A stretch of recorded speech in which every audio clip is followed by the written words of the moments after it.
Hello everyone, this is EduTechTube with another quick tutorial. Today I'm going to show you how to enable the parallel downloading function in Microsoft Edge browser.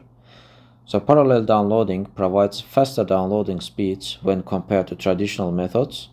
Parallel downloading divides a large file into several parts and concurrently downloads the segments threads using multiple server connections.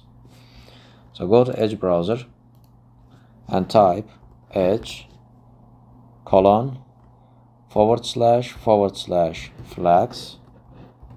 hit enter, and in search bar search for parallel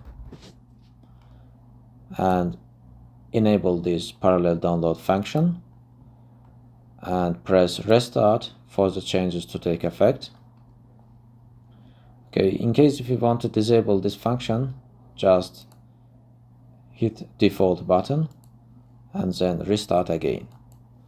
So this is a pretty straightforward tutorial, guys. As always, thank you guys for watching the video. Please subscribe to my channel if you wish to see more of such content. I'm looking forward to catch you in my next videos.